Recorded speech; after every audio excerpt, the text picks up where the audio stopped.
Oui, bonjour. Bonjour à tous. Donc, je suis Arnaud Laurie. Je suis ravi de vous faire partager l'actualité 7 mille. Deux, trois consignes avant de démarrer, s'il vous plaît. Donc, aujourd'hui, vous êtes environ une vingtaine d'utilisateurs de 7 mille présents. Et donc, pour faciliter cette présentation, donc je vous remercie tout d'abord de couper vos micros, si possible. Vous pourrez les ouvrir le moment venu. Et puis, si vous souhaitez, en parallèle de la présentation, échanger via le chat, donc Tips vous permet, avec le petit icône, de pouvoir poser vos questions. Et donc, soit certaines seront traitées en direct, soit on les traitera à la fin de la présentation. Voilà. Écoutez, ravi de vous accueillir aujourd'hui. J'espère que vous allez bien, tant au niveau de la santé qu'au niveau du business, au niveau professionnel. J'espère que ça a été pas trop compliqué pour vous et que l'activité reprend petit à petit. Là, aujourd'hui, c'est l'occasion de vous partager l'actualité concernant 7 mille que vous utilisez tous. Donc, moi, je suis Arnaud Laurie, le dirigeant de la société Oleap. Je suis accompagné de Patrice Mérien, qui travaille avec moi sur la partie 7 mille. Et puis, nous accueillons également Manuel Pinto, qui est ingénieur avant-vente chez Sage et qui prendra la parole plus en détail pour vous exposer les bénéfices de cette nouvelle version FRP 1000 V9. Donc, au programme, tout d'abord, quelques slides de présentation des nouveautés, des améliorations fonctionnelles de la solution. Et ensuite, présentation directe en live sur cette nouvelle version pour que Manuel vous expose les nouveautés. Et puis, on se gardera un quart d'heure à la fin d'échange questions-réponses pour traiter le chat. Et puis également, de vive voix, vous pourrez à ce moment-là allumer vos micros. Parfait. Juste, Arnaud, vas-y, Manuel. Ouais. On va juste s'assurer que nos clients voient les slides. Est-ce que quelqu'un peut nous confirmer que vous voyez Moi, bien je te confirme qu'on les voit. D'accord. Donc, très bien, parfait. C'est bon hein, pour l'accès aux slides. C'est bon. Merci beaucoup. Alors, vous connaissez Oleap, la majorité d'entre vous travaille avec nous depuis quelques années. Donc, on est centre de compétences sur Sage FRP 1000 et ça fait plus de 18 ans maintenant. On a démarré avec la première version d'FRP 1000, donc c'était courant 2001. Et vous voyez qu'on a fait un bon choix, et vous aussi également, du coup, parce que ce produit affiche une bonne santé et affiche une bonne pérennité avec des investissements réguliers et des perspectives et une roadmap toujours plus consistante. À ce jour, sachez qu'il y a environ un peu plus de 3600 clients qui utilisent cette solution qui est devenue, depuis son démarrage, une référence en matière de FRP, c'est-à-dire Finance Resource Planning, donc vraiment l'ERP financier pour les PME et ETI. Donc, les versions se sont succédées au fil des années. Donc, aujourd'hui, on en est à la version 8. Et si on en parle aujourd'hui, c'est qu'effectivement, cette version 8 évolue maintenant vers une version 9 qui est en train de sortir et que Manuel va nous présenter. Petit rappel quand même sur les dernières versions, c'est l'occasion de revisiter rapidement ensemble. Vous, utilisateurs et clients de FRP 1000, aujourd'hui, en grande majorité, vous êtes autour des versions 7, 7.10 ou 8. Ce qu'il y avait eu comme évolution au niveau de la version 7.10, donc on les voit à l'écran, donc il y avait une notion d'utilisateur self-service qui permet en fait à une organisation de pouvoir élargir le périmètre des utilisateurs en dotant à tarif préférentiel certains utilisateurs uniquement pour certaines fonctions. Donc il est limité en nombre de fonctions et on peut customiser l'utilisation ainsi de l'outil. Exemple, un valideur pour une signature électronique, exemple un valideur pour un achat, exemple un valideur de comptabilité ou quelqu'un qui fait la relance et qui a besoin uniquement des écrans pour la partie comptabilité auxiliaire. Ensuite, il y a une évolution 7.10 qui liée aux multinormes. Donc ça, c'était lié également pour les clients 7G1000 qui avaient des contraintes au niveau des IFS, IFRS, qui avaient besoin de plusieurs normes en comptabilité par rapport au reporting. Voilà. Ensuite, en version 8, les nouveautés qu'il y a eu pour la sortie de la version 8, c'était des nouveautés légales. Donc, il y en avait deux. C'était autour de la loi antifraude pour la garantie au niveau des données et puis les traçabilités au niveau RGPD. En parallèle, il y avait une fonction mobilité au niveau bancaire. Donc, ça, Manuel pourra le réexpliquer. Et puis également pour la partie achat, pouvoir directement au niveau des achats faire une affectation budgétaire sans pour autant passer par un module qui nécessite des processus à mettre en place d'engagement. On pouvait chanter cette partie-là et directement faire des affectations budgétaires au niveau du module achat. Donc je sais que ça concerne quelques-uns d'entre vous. Donc voilà. Cette solution FRP1000 très riche, elle évolue et la roadmap V9 est bien complète. Et c'est Manuel Pinto, l'ingénieur avant-vente de Sedge, à qui je vais donner la parole, qui va vous faire cette présentation. À tout de suite.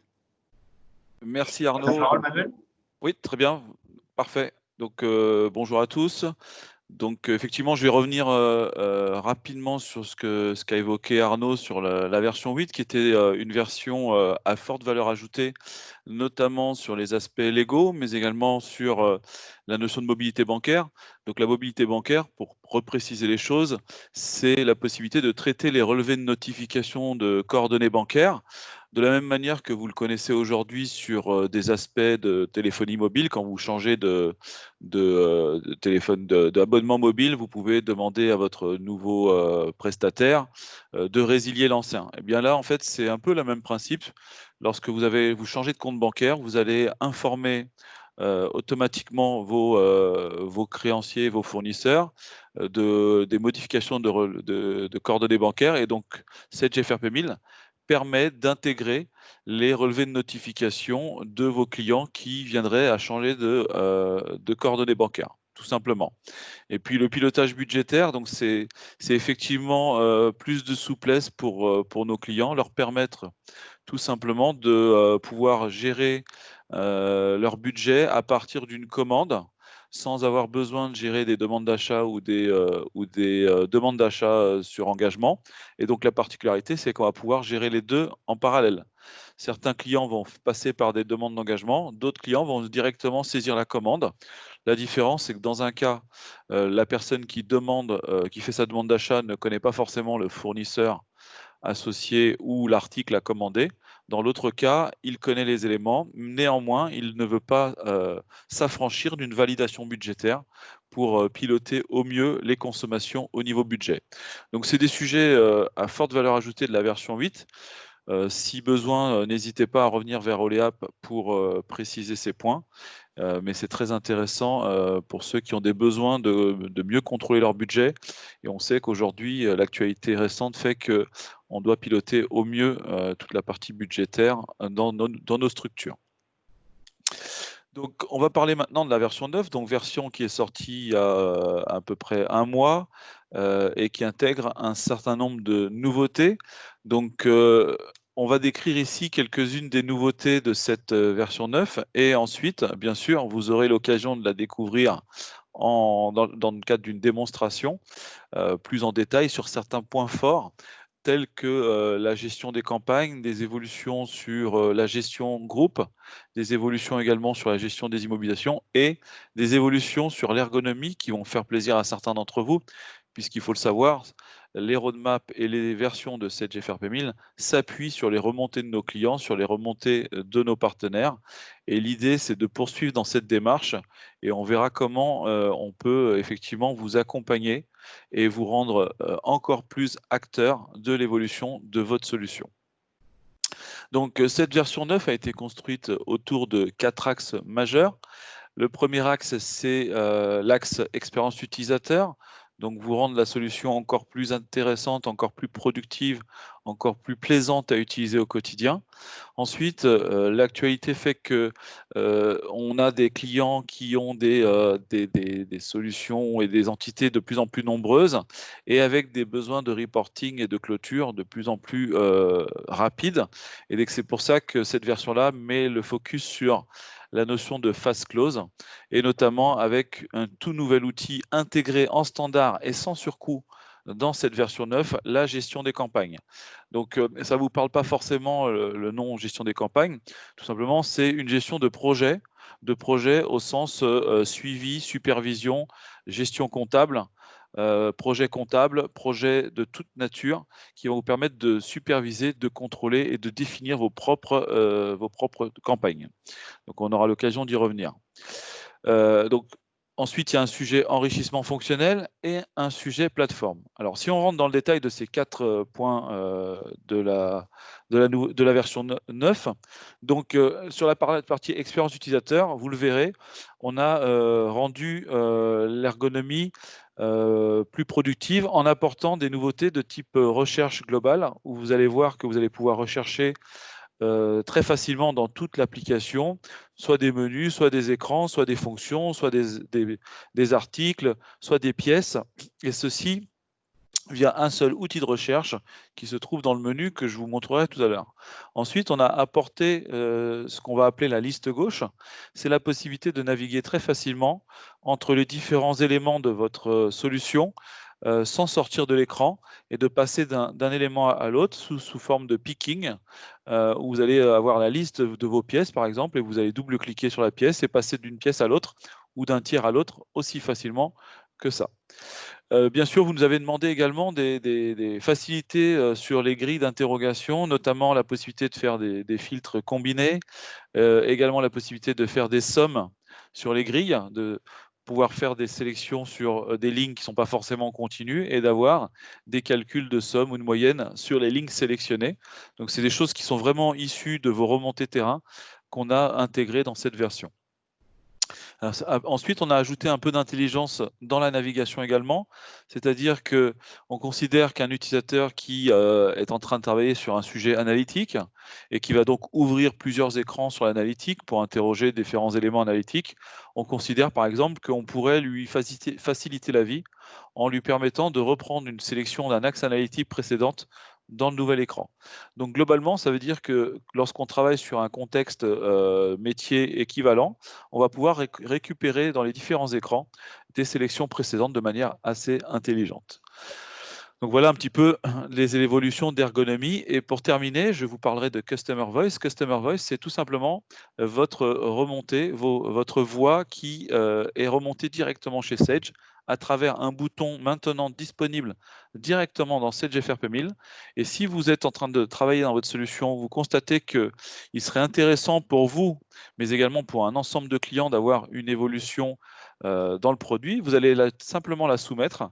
Celle-ci va être directement intégrée chez Sage, va être analysée, va être soumise à des votes utilisateurs et en fonction du nombre de votes, Sage s'engage en fait à intégrer un certain nombre d'évolutions au fil des versions en fonction du plébiscite de chacune de ces remontées. Donc c'est très intéressant et ça apporte une proximité assez intéressante avec l'éditeur, sachant que cette proximité a également été réelle le 12 mars dernier, puisque j'en parle brièvement, mais a eu lieu le premier club client Sage FRP 1000 le 12 mars dans les lieux d'un client Sage FRP 1000 qui est le Paris Saint-Germain, donc au Parc des Princes. On a réuni le premier club client qui a permis en fait de communiquer directement entre l'éditeur et les clients, d'avoir une proximité assez intéressante avec nos clients, de permettre à nos clients d'échanger entre eux.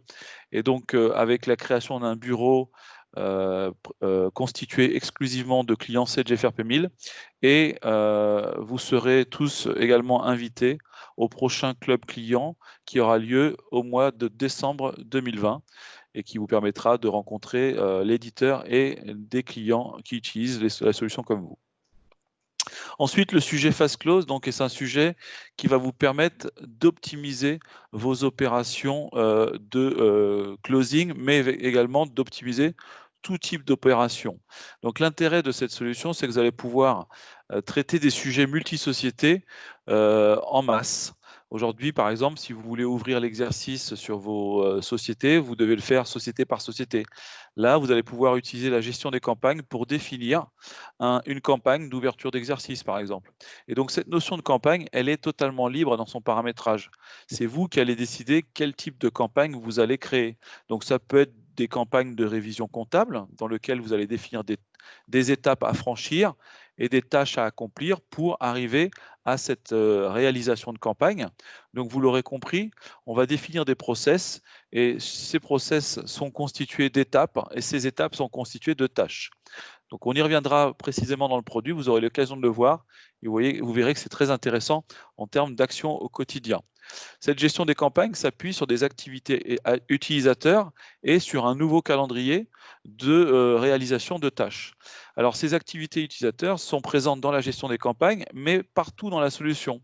Je m'explique, vous avez dans chaque écran de CGFRP 1000 un nouveau bouton qui va vous permettre d'affecter une tâche à un utilisateur à partir du moment où vous constatez qu'il y a une tâche à réaliser sur la base d'un élément d'un écran. Donc, vous êtes par exemple sur un compte de banque et vous constatez que le solde bancaire vous semble anormalement haut ou bas, vous pouvez, via un simple bouton, affecter une tâche à un utilisateur pour lui demander d'aller vérifier cet élément. Vous êtes sur n'importe quel écran d'une fiche tiers, vous constatez que cette fiche tiers a une anomalie quelque part, vous allez directement via un bouton affecter une tâche à un utilisateur qui va se voir notifier qu'une nouvelle action doit être réalisée et donc vous pouvez superviser la réalisation de cette tâche et voir en fait les tâches qui sont à réaliser par vos collaborateurs ou par vous-même également. Ensuite, le fast close, c'est également un moyen d'optimiser la gestion intra-groupe dans CGFRP 1000. Et donc, CGFRP 1000, vous le savez, est déjà nativement multisociété depuis un certain nombre d'années. Donc, c'est une force de la solution.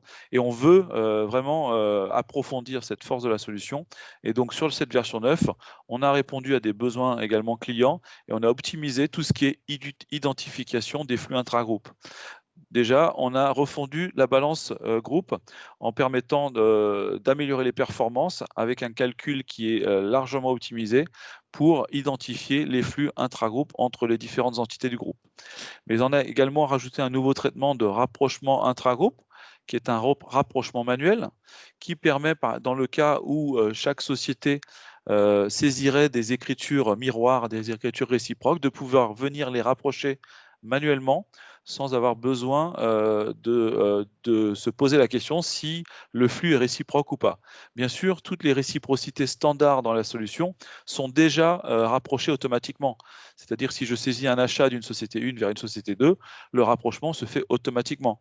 Là, on est sur un rapprochement manuel pour des données qui proviendraient d'une saisie ou qui proviendraient d'un flux intégré et dans lequel il n'y a pas eu de traitement automatique. Et donc, on va pouvoir faire du rapprochement manuel pour matcher les deux réciprocités.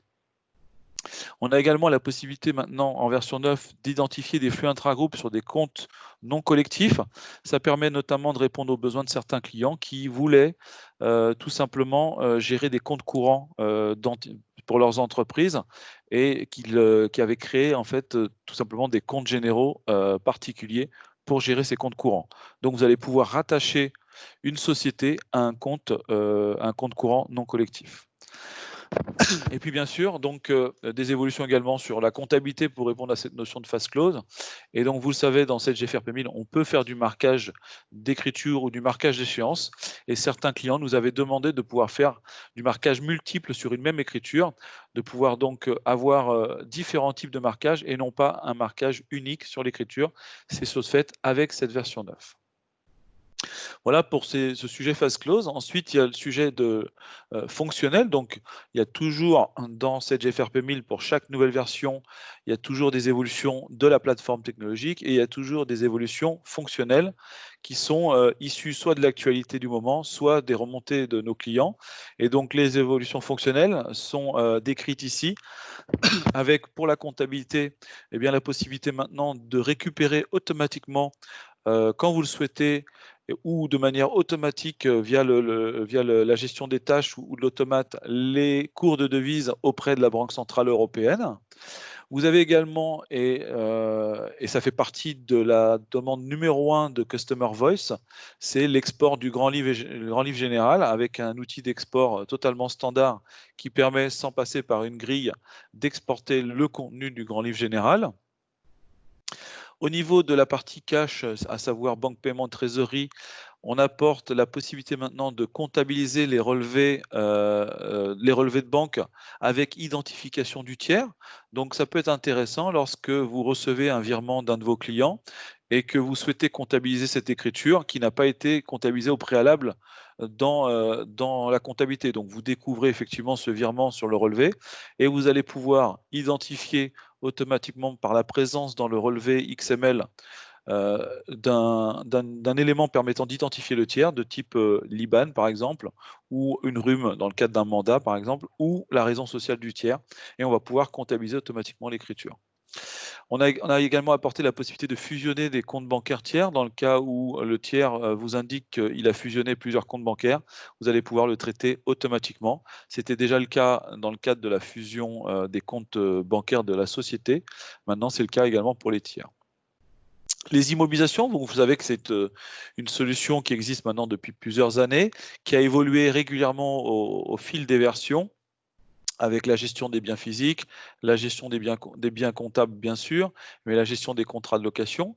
Et donc, cette version-là apporte son lot de nouveautés très intéressants sur les IMO, à savoir la gestion des subventions d'équipement, avec un suivi complet des subventions, la possibilité de rattacher une subvention à plusieurs immobilisations ou de rattacher une immobilisation à plusieurs subventions.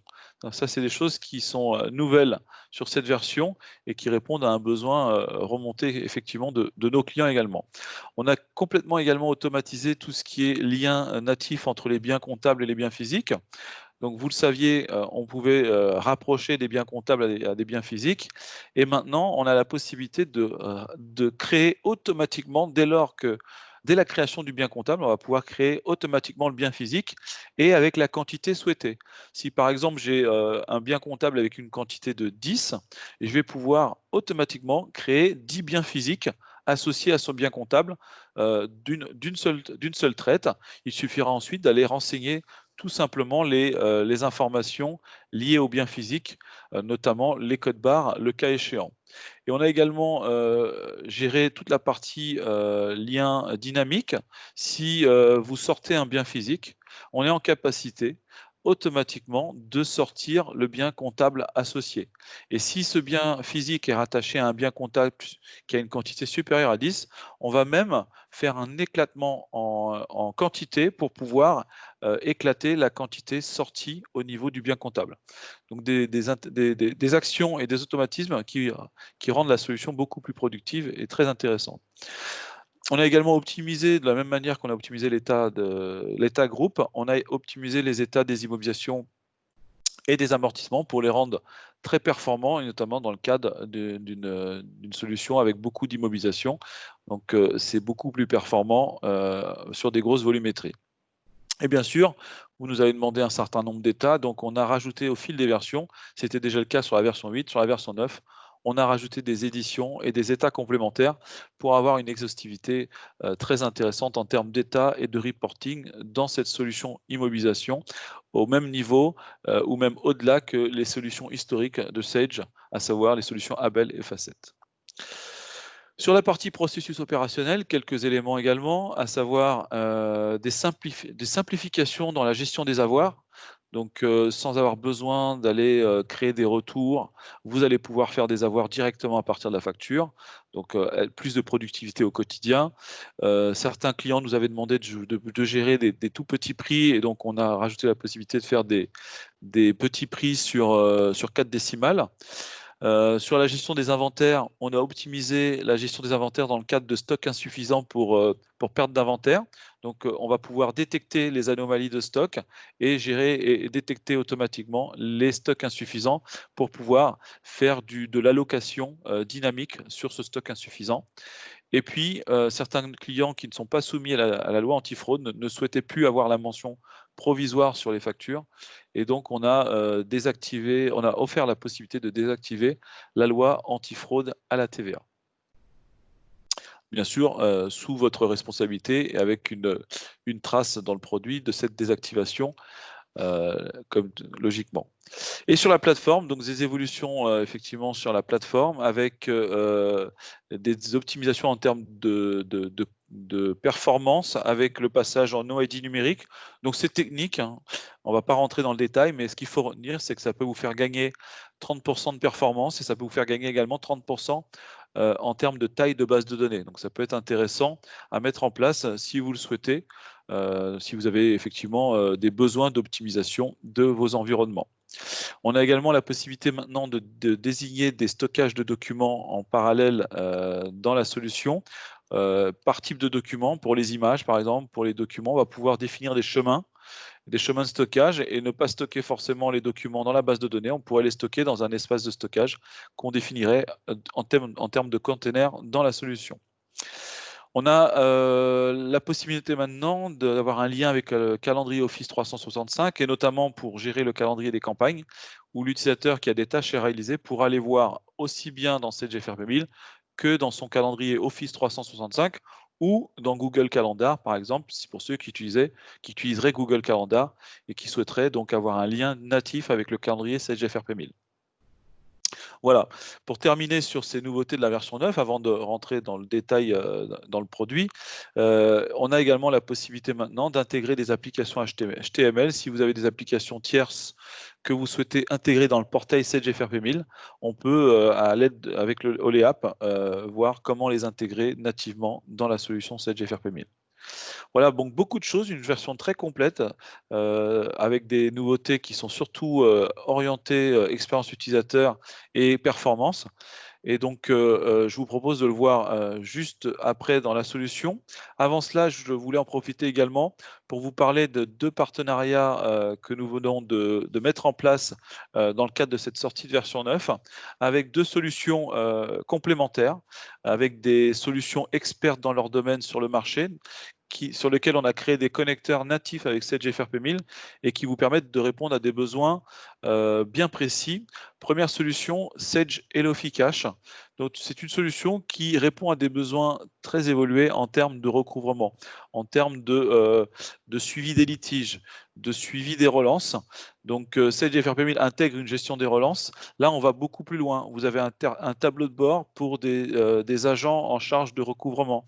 Vous avez la possibilité d'être interfacé avec des solutions d'assurance crédit ou d'infos financières et de pouvoir ainsi gérer dynamiquement les factures et le recouvrement des factures de vos clients, donc, et d'avoir des scénarios de relance dynamiques avec soit des relances individuelles, soit des relances automatiques selon les factures interfacées avec Sage FRP 1000. La possibilité également, via des relations avec vos clients, de définir des promesses de relance et pourquoi pas d'envoyer ces promesses de relance en prévision de trésorerie.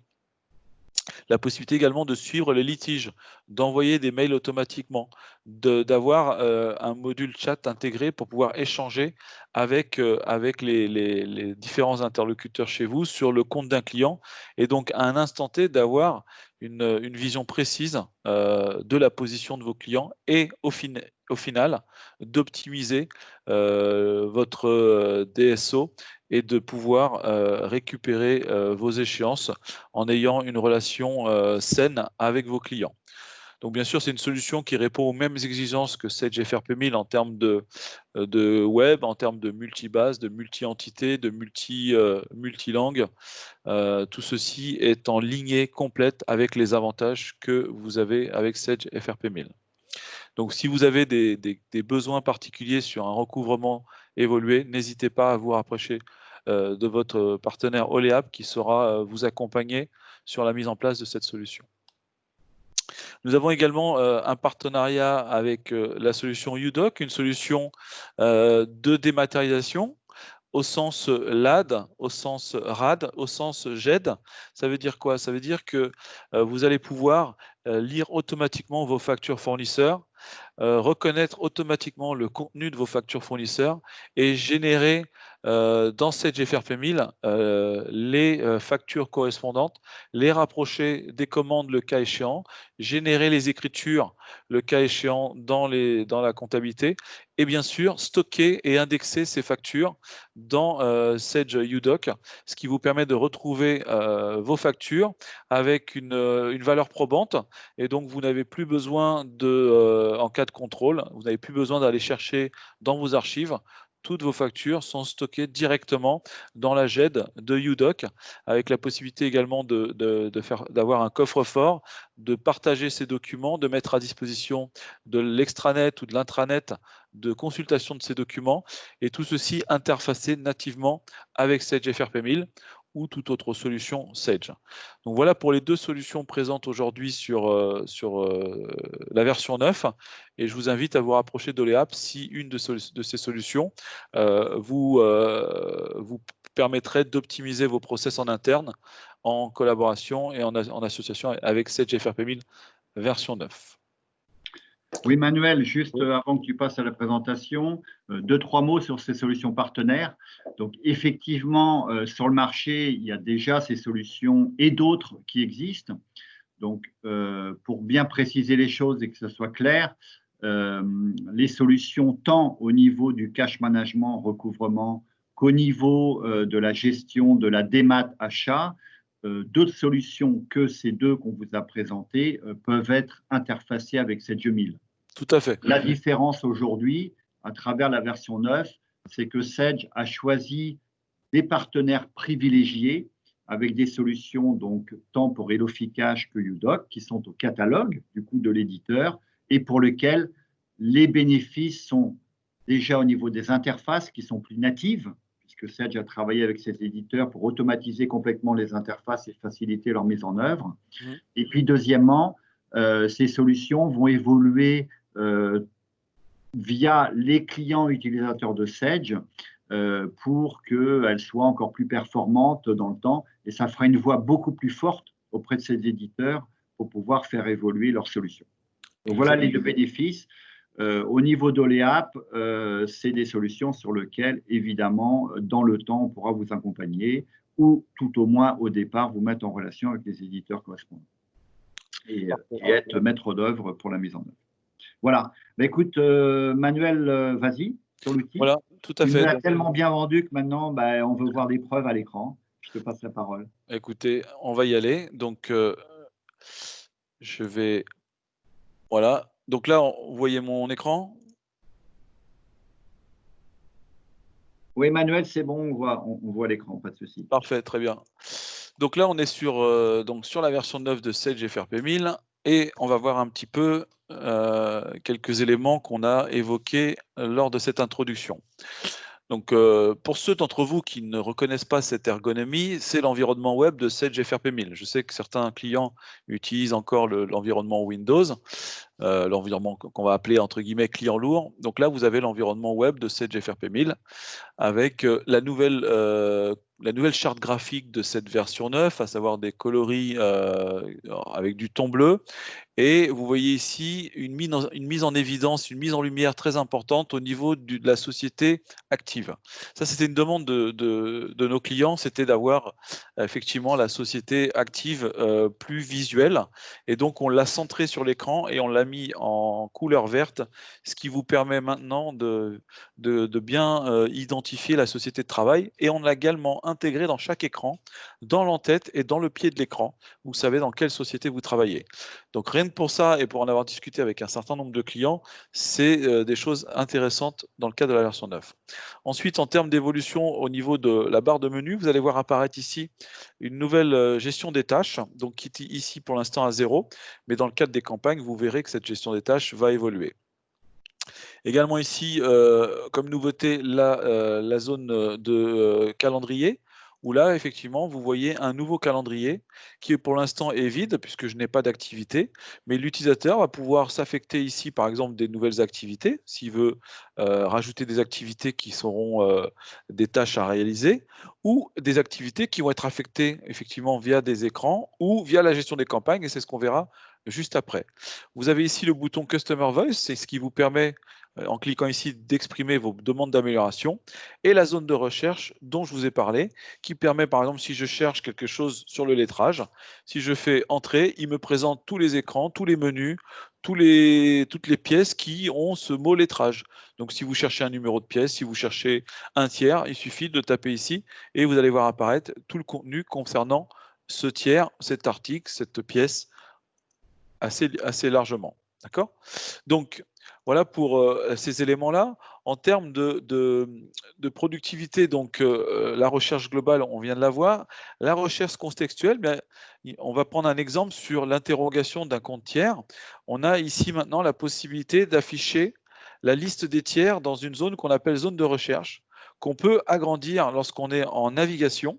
Et là, ça nous permet tout simplement, en double-cliquant, eh bien, de passer d'un tiers à l'autre sans avoir besoin d'aller faire une sélection en haut de l'écran. Je vais pouvoir directement double-cliquer et passer d'un tiers à l'autre et donc avoir une amélioration de la navigation et de la productivité. J'ai également la possibilité ici de faire de la recherche et également la possibilité ici de voir les derniers tiers consultés et de pouvoir également rajouter des sélections et sauvegarder des sélections. Et donc, avec la possibilité de choisir les colonnes que je vais pouvoir afficher dans ma grille. Donc, vous retrouvez ici ce que vous trouviez dans la loupe ici. Donc, les deux sont possibles. On peut utiliser la loupe comme avant ou utiliser cette navigation qui permet en fait de naviguer d'une fiche à l'autre très simplement en double-cliquant.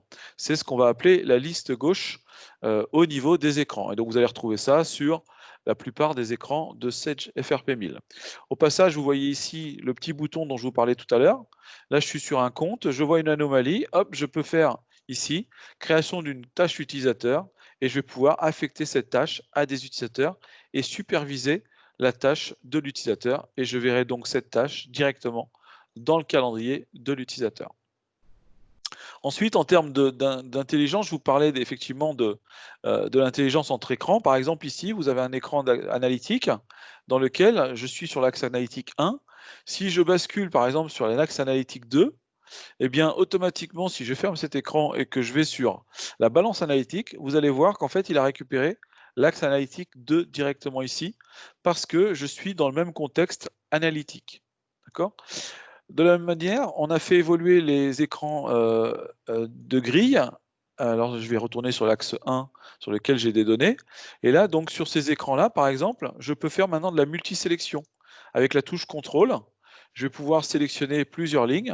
Et en passant sur l'entête de la colonne, vous voyez que j'ai la possibilité d'avoir la somme, le minimum et le maximum pour la sélection et pour le total. J'ai également la possibilité ici de faire des filtres sur la colonne, donc des filtres de valeur sur les zones dates. Soit je peux sélectionner plusieurs dates, soit je peux faire un regroupement et avoir par exemple toutes les écritures d'avril, mai et juin. automatiquement, avec un indicateur de couleur qui me dit sur quelle colonne j'ai fait un filtre. La possibilité également de faire du multi-filtre. Je voudrais uniquement les charges sur avril, mai, juin.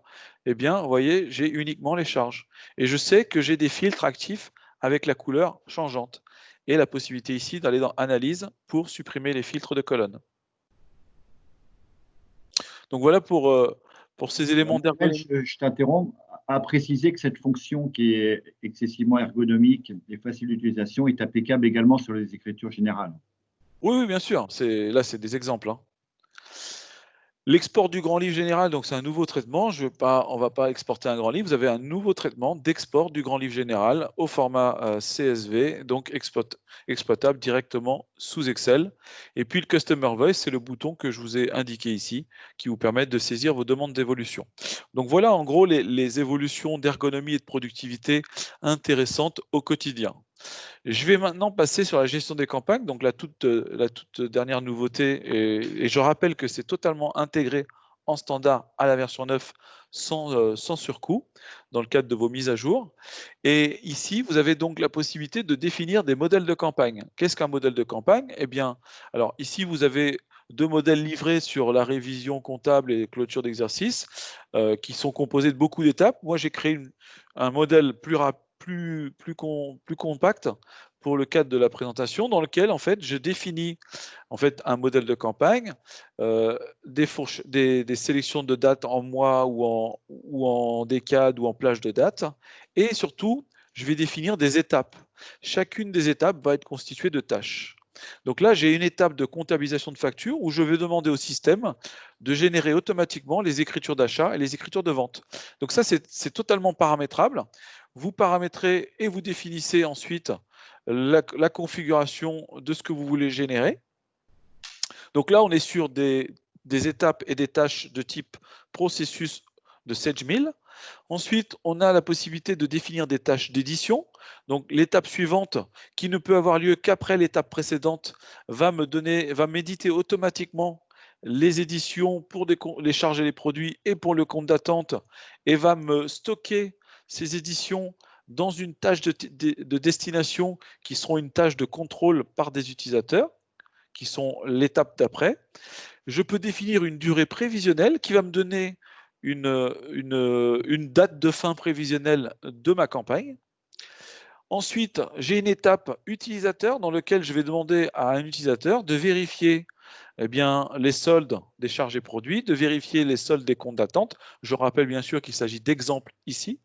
Et donc, je vais affecter ces tâches à des utilisateurs par société. Donc, je peux définir que pour une société, ça sera un utilisateur, pour une autre société, ce sera un autre utilisateur, ou plutôt un rôle opérateur. Ce qui me permet, en cas de départ d'un utilisateur ou de congé d'un utilisateur, d'aller juste modifier l'utilisateur attaché à ce rôle et il se verra affecter toutes les campagnes automatiquement. Pour terminer, j'ai une tâche de supervision et de sauvegarde. Ce sont des tâches externes à Sage 1000, mais qui me permettent également de contrôler qu'elles sont bien réalisées. Et donc, j'ai mis une tâche de sauvegarde et la campagne n'arrivera pas à son statut final tant que cette tâche n'est pas marquée comme effectuée. Donc, ça vous permet d'avoir des tâches de process, d'édition, opérateur, interne ou externe à la solution. Une fois qu'on a fait ça, on définit les sociétés concernées par cette campagne, donc toutes vos entités juridiques, et on va affecter donc les utilisateurs. Donc, c'est par société ou par famille de sociétés. Donc, on peut faire aussi des regroupements de sociétés. Une fois qu'on a terminé le modèle de campagne, ce modèle de campagne est un modèle qui va pouvoir être réutilisé tous les mois. Par exemple, là, c'est une campagne de contrôle mensuel. Donc, je considère que chaque fin de mois, je vais lancer une itération de ce modèle. Eh bien, tout simplement, je vais utiliser le moteur de génération de la campagne du mois. Donc, là, on est sur le mois de juin. Donc, on va considérer que je vais faire la campagne du mois de mai. Et donc, je vais utiliser mon modèle de campagne de la clôture, alors pas clôture d'exercice, la campagne de contrôle mensuel, que cette campagne de contrôle mensuel, je la lance aujourd'hui, et que la date de référence, c'est la fin du mois de mai, par exemple. Ensuite, je peux dire que je lance la campagne pour les sociétés définies dans le modèle de campagne, ou je peux supprimer une société si je ne souhaite traiter qu'une société dans le cadre de mon modèle de ma campagne du mois de mai. et relancer l'itération ensuite pour l'autre société si je souhaite plus tard. Donc je fais suivant et j'exécute. Donc là, il va me créer une campagne pour le mois de mai s'appuyant sur le modèle de campagne concerné. Donc si j'actualise, je vois qu'il a créé la campagne et on va voir donc la campagne qui s'appuie donc sur le modèle de campagne. La différence, c'est que maintenant, comme j'ai lancé la campagne le 12 juin et que j'ai estimé des durées, il me donne une date de fin estimée au 24 juin. Et j'aurai une date de fin réelle en fin de campagne avec un nombre de jours calculé. Et pour l'instant, la campagne n'est pas démarrée. Et donc, on va maintenant lancer cette campagne en allant dans Action, exécuter la campagne. Comme vous l'avez vu, la première étape est une étape obligatoire, automatique. Et vous voyez que j'ai des notifications. En tant qu'utilisateur responsable de la campagne, vous voyez, je suis le responsable de la campagne, donc je suis notifié que les tâches s'exécutent. Et donc, si j'actualise maintenant cette campagne, vous allez voir que eh bien, les couleurs s'activent automatiquement. Une campagne, il en est au stade de l'édition des balances et il a déjà terminé la comptabilisation des factures. Pourquoi? Parce que c'est vert. Donc, c'est un traitement automatique. Donc, il a généré les écritures d'achat, il a généré les écritures de vente, et il a démarré l'édition des balances. Et si j'actualise encore une fois, eh bien, il a terminé également l'édition des balances. Vous voyez, là, il a terminé la comptabilisation et l'édition des balances qui sont en vert, avec la date de fin réelle qui a été calculée. Pourquoi il s'est arrêté aux analyses? Tout simplement parce que les analyses, ce sont des tâches opérateurs à réaliser par des utilisateurs. Donc, il a juste mis les tâches en bleu et prêtes à être exécutées. Et c'est maintenant que les opérateurs vont rentrer en action pour réaliser ces tâches. Et comment ils vont réaliser ces tâches? Eh bien, de plusieurs manières. Première chose, on peut leur mettre à disposition la liste des activités à réaliser dans leur tableau de bord. Et donc, si j'actualise, alors je ne vais pas cliquer sur le bon bouton, si j'actualise ici cette liste, vous voyez que automatiquement, j'ai les tâches à réaliser par cet opérateur. Donc, il a deux tâches à réaliser, l'analyse des charges et produits sur la base de l'édition qui a été opérée et l'analyse des comptes d'attente. Je vais démarrer une de ces tâches ici, directement. Donc, le démarrage fait démarrer le compteur de temps passé sur la tâche. Et vous, en tant que superviseur, alors là j'ai mis le même utilisateur pour éviter de me déconnecter, mais le superviseur est notifié. Ensuite, l'utilisateur peut mettre la tâche en succès, peut mettre la tâche en échec, annuler cette tâche, ou ouvrir pour aller mettre un commentaire, ou ouvrir l'écran si un écran est lié à la tâche.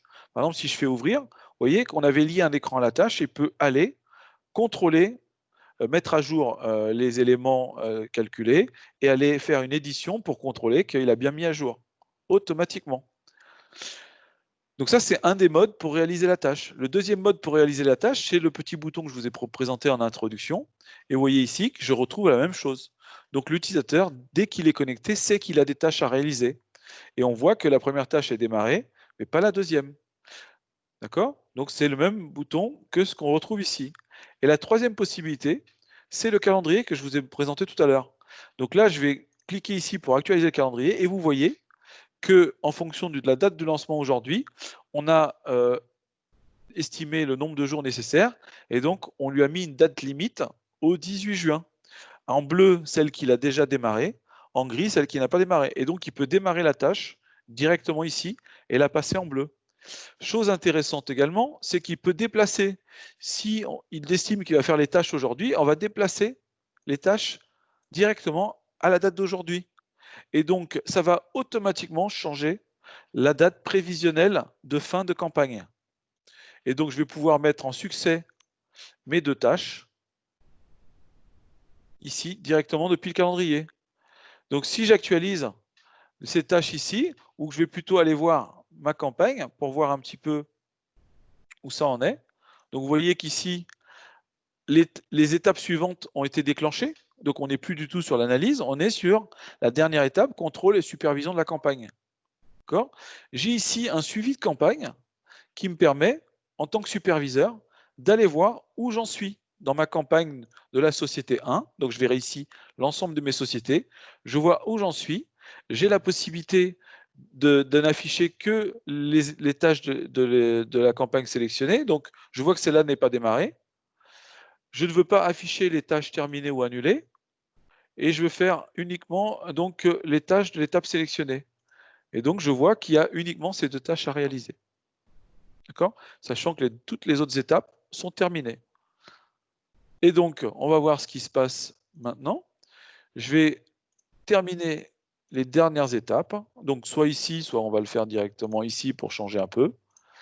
Voilà, donc démarrer et succès. Et donc, si maintenant je vais consulter ma campagne, donc je retrouve ici ma campagne qui est en vert. Donc, visuellement, je sais déjà qu'elle est terminée et je vois que tout a été réalisé et que j'avais une date de fin estimée au 15 juin et tout a été terminé au 12 juin. Et donc, en termes de nombre de jours ouvrés, j'ai gagné un jour. Et bien sûr, je retrouve ici les documents qui sont stockés dans la campagne. Les documents qui ont été générés sont bien sûr stockés ici, visibles ici ou visibles ici. Et donc, je peux stocker un document à un instant T et qui sera toujours lié à la campagne. Et donc, je saurai que le commentaire est lié à ce document. Vous voyez, donc c'est un exemple, bien sûr. Vous pouvez faire autant de campagnes, autant de modèles de campagne, définir tous les projets que vous souhaitez, quel que soit le métier, que ce soit dans les IMO. Donc ça va vraiment s'adapter à vos process internes de manière totalement paramétrable. Alors, il nous reste quelques minutes pour voir les évolutions sur la gestion de groupe. Donc la gestion de groupe, les évolutions, c'est le rapprochement. Donc ici, vous avez la possibilité de rapprocher manuellement les écritures entre deux sociétés du groupe et d'avoir un mapping dynamique. Si je clique sur une écriture, il va aller chercher sur la société l'écriture estimée comme étant l'écriture miroir en fonction de certains critères. Mais bien sûr, je peux changer. Donc on est sur du rapprochement manuel semi-automatique. Ensuite, on a également un nouveau traitement de refacturation des charges intersociétés. C'est-à-dire que si j'ai une charge sur la société 1 que je souhaite refacturer sur la société 2 et 3, je peux m'appuyer sur un modèle de facturation dans lequel je dis qu'il va me refacturer automatiquement 50% sur la société 2, 50% sur la société 3. Et ceci avec l'écriture automatique au niveau des ventes. Voilà pour une des nouveautés. Également, les balances intersociétés qui ont été revues, donc avec des balances que vous pouvez calculer, qui sont stockées, sauvegardées, et que vous pouvez ensuite consulter à la volée en termes de flux intragroupe et uniquement avec les éléments de flux intragroupe. Donc avec la possibilité au niveau de la balance de prendre uniquement sans les flux intragroupe, avec les cumuls de flux intragroupe ou uniquement les flux intragroupe. Et dans ce cas, j'ai uniquement les éléments entre société fille et société d'origine, avec la société d'origine ici et la société de destination ici, regroupées par compte. Et donc, je peux déplacer pour avoir la société ici. Et donc, j'ai la société d'origine et la société fille, uniquement pour les flux intragroupes. Et on identifie pour chaque mouvement les flux intragroupes. Donc voilà pour les évolutions de la gestion groupe. Et pour les évolutions de la gestion des immobilisations, eh bien, les subventions d'équipement. Et donc, qu'est-ce que ça donne? Par exemple, ici, si je vais dans la liste des biens comptables, j'ai maintenant la possibilité d'aller voir les biens qui sont subventionnés. Et donc, on va aller consulter un bien qui a été subventionné, par exemple, ce bien-là. Et donc, dans la fiche de biens, vous avez un nouvel onglet. Et ce nouvel onglet va faire référence aux subventions. Vous le retrouvez ici. Donc, il n'y a plus besoin de créer un schéma d'amortissement lié aux subventions. C'est directement géré ici avec la subvention liée, la possibilité par traçabilité d'aller voir la subvention et d'aller voir les cumuls et les reprises exercice par exercice de la subvention au fil de l'amortissement du bien et la possibilité également d'aller voir période par période et d'avoir une estimation de la reprise période par période. Donc des choses très intéressantes au quotidien dans les immobilisations avec bien sûr les nouveaux états 2054-2055 qui sont rendus plus performants. Voilà, je pense qu'on a fait un petit peu le tour et ça vous a permis de voir un petit peu cette nouvelle version 9. Je propose qu'on réponde maintenant aux questions-réponses éventuelles qui ont été posées par chat ou qui vont être posées maintenant. Je te passe la parole à Arnaud. On t'entend pas, Arnaud. On t'entend pas. Oui, ça y est, j'avais C'est mis mieux. le mode mute. Merci beaucoup, Manuel. Si on reprend quelques questions qui ont été évoquées par le chat, auxquelles j'ai répondu principalement en direct. Il y avait une question sur la démat, mais la démat plutôt au niveau client. Donc la question était de pouvoir importer finalement des commandes clients PDF et les injecter directement dans le système. Donc la technologie est la même, que ce soit démat achat ou démat vente, pour la partie lecture OCR des documents, pour interpréter ce document et pouvoir l'intégrer dans Sedge 1000. Donc, UDoc, dont tu as parlé tout à l'heure, le fait avec cette techno. Nous-mêmes, chez Oleap, on l'a réalisé avec un autre prestataire, un autre outil qui s'appelle AKO, où on apporte des commandes clients. Le logiciel AKO décrypte cette commande via une lecture OCR. On fait un fichier, on l'importe dans cette Sedge. Donc, c'est cette première question. Ensuite, il y avait une question autour monobase, multibase.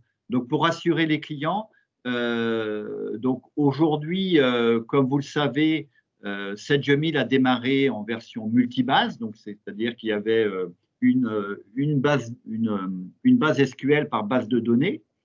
Et puis en version 6, quelque chose comme ça, Manuel? Oui, tout à fait.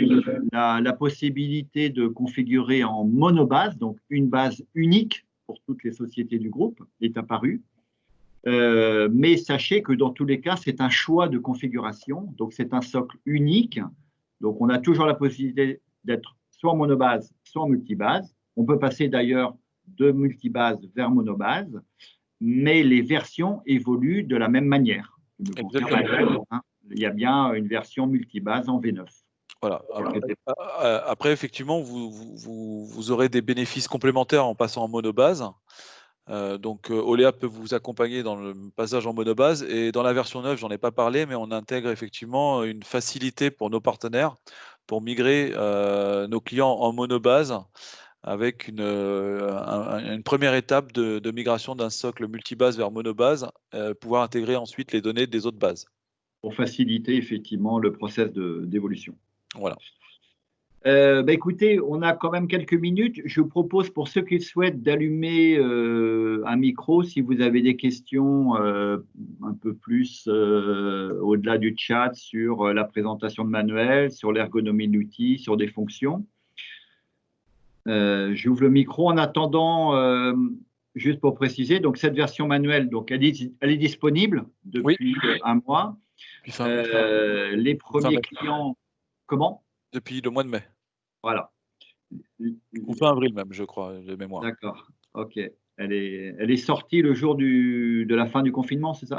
Non, elle est sortie après, mais je crois que c'est fin avril. J'ai plus en tête. Voilà. Cette version, donc aujourd'hui, vraiment les premiers clients commencent à démarrer dessus, plutôt sur les nouvelles installations. Les migrations, pour l'instant, nous, notre stratégie chez Oleap, et Manuel ne contredira pas notre méthodo, tous les intégrateurs ont un peu la même vision. On les installe aujourd'hui pour les nouveaux clients, et pour les clients existants, on attend toujours quelques mois, et aujourd'hui, nous, on sera opérationnel, le temps de se former, le temps de tester toutes les migrations sur des bases clients en fin d'année, en ce qui nous concerne. Après l'été, en tout cas. Voilà. Après, il y a une question sur le support de présentation. Oui, évidemment, vous recevrez un mail automatique cet après-midi ou demain où vous aurez à la fois le support qu'a présenté Manuel et également du détail sur les fonctionnalités proposées avec des slides complémentaires. Manuel, aujourd'hui, en nouveau client qui utilise cette version 9, c'est de quel ordre pour situer Alors, j'ai eu l'information hier, il y a aujourd'hui une vingtaine de clients qui sont en version 9. D'accord, ok. Et il y a eu des migrations qui ont été réalisées? Exactement. Ouais. Il y a effectivement des mises à jour qui ont été réalisées et des nouveaux clients. Alors, sachant que tout nouveau client est forcément en version 9 et démarre en version 9. Ok. Merci de cette précision. Donc, nous, au rythme, effectivement, de la façon dont ça se déroule, on mettra en musique des projets d'évolution. Alors, il y a une question sur le client lourd. Alors, je confirme que le client lourd existe toujours. L'ergonomie n'a pas évolué du client lourd, hein. Alors, la différence, c'est que le calendrier que je vous ai montré n'est pas disponible en client lourd. Vous l'aurez compris, c'est un calendrier uniquement en HTML, donc en format web. Après, je précise aussi qu'il est tout à fait possible, dans un environnement chez vous, en on-premise, d'avoir les 2 clients. L'utilisateur peut avoir les 2 clients. Oui, oui, il faut bien préciser que donc le client lourd, donc c'est l'utilisation en local, en fait, en mode classique Windows de l'outil. On a aujourd'hui la majorité des clients qui sont en mixte, client lourd et client web. Ça pose aucun souci. Ensuite, il y a une question en termes de coût. Donc, cette mise à jour version 9 est une version majeure. Elle est intégrée dans le cadre de l'abonnement annuel que vous avez sur Sedge 1000. Et en fait, le coût, c'est uniquement le coût des prestations de mise en œuvre qui est proposé au cas par cas sur analyse de chaque dossier client. Et là, c'est chez nous, avec Frédéric Mesmin, que l'on calibre pour chaque client la durée de mise à jour de cette version 9.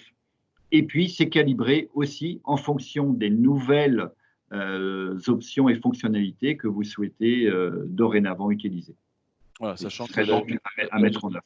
La gestion des subventions est une option, par exemple. Oui, pardon. Et il y a quelques options. C'est la seule nouvelle option, hormis les nouveaux Sage Hello Cache et UDoc, qui sont des modules, des produits complémentaires. La seule option, la nouvelle option qui est tarifée sur la version 9 est la gestion des subventions. Tout le reste est intégré dans le cadre de votre contrat de maintenance.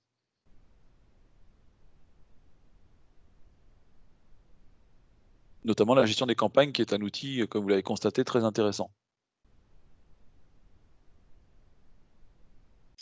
Bon, bah, écoute, merci Manuel. Je vois que au niveau des chats, il n'y a pas de questions complémentaires. S'il n'y a pas de nécessité aussi d'échange micro, évidemment, Oléa reste à votre disposition à travers Patrice, moi-même et Aurélie pour répondre à vos interrogations concernant cette version 9 et vous mettre en relation éventuellement avec aussi les consultants Oléap qui se forment actuellement sur cet outil. Merci Manuel pour ton intervention brillante, comme d'habitude. Je vous souhaite une bonne journée à tous et un bon week-end qui s'annonce. Merci, à bon bientôt week-end à tous. Et à très vite. Merci. Au revoir. Au revoir.